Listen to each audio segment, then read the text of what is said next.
Yeah. Talk to me about Mayweather. What made him so great? He's one of the best defensive fighters you ever seen, and he's smart. He don't take no stupid risk. He goes out, he fights, and he fights to get the W. And he made the W become very relevant because he always fought to keep that W. So when he started fighting to keep that W, it made him become even more smarter. And now he used that because he was a very smart businessman. He used that W to make people want to see him lose that W. So he was able to be smart and pick and choose what he wanted to do because everybody wanted to see that W go away. And he knew that. So he played on it. But he's a very good fighter, very talented athlete, a very smart guy, and a very smart fighter. People said, well, he can't punch, he don't got power. And my response to them, I said, well, why don't people just run in on him? If he ain't got no power, ain't nobody trying to run in on him. That's not true. You saw what he did to Ricky Hatton. He showed you got power not in one hand, he got power in both hands. He just don't choose to fight that way. Right. He got Gotti. I mean, when you look at the people that he got out of there before, like you said, before the W became the end-all, be-all, if you look at what he did at 140 and 147 and 135, he was carrying the lightweight. He carried that lightweight division. He carried the 140 Arturo Gotti.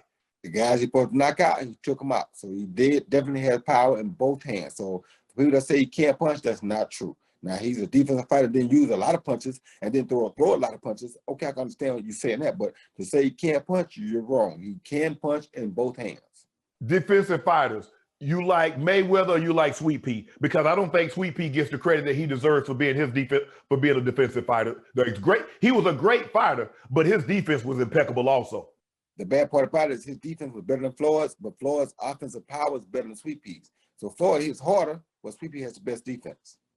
Okay, I'm gonna put you on the spot here. This is 80. Give me your Mount Rushmore boxers. It doesn't have to be all heavyweights. It doesn't have to be middleweights, this and that. Give me your Mount Rushmore. You get 4 boxers, Roy. You get 4. 4? I'm taking me out of it, okay? I ain't gonna say myself, because I'll be at the top of my Rushmore. So I'm gonna take me out of it. Okay. I'm gonna put Muhammad Ali at the top. Okay. I'm gonna put I'm gonna probably put Sugar Robinson second. Okay. I'm probably put Salvador Sanchez third. Okay. And I'm probably gonna stop there because after that, I can take Leonard, Duran, Chavez, Hagler. I can go any kind of way after that. But them top 3, that's my top 3. I can take any them after that, but them my top 3. What would you say is the golden era of boxing? The 70s. Why? And the 70s, we ourselves the golden era of boxing because everybody in the heavyweight division, if they were still around, you probably take the top 10 in the 70s and insert them, each one of them in today's time, and each one would be heavyweight champ right now today still. Because that's how durable, that's how rugged, that's how well gifted in boxing most of those guys was. Everybody in the top 10 back in that time was heavyweight champion quality or character type of fighter. You know what to do. Hit the subscribe button to become an official member of Club Shay Shay, where we always do something before 2 something.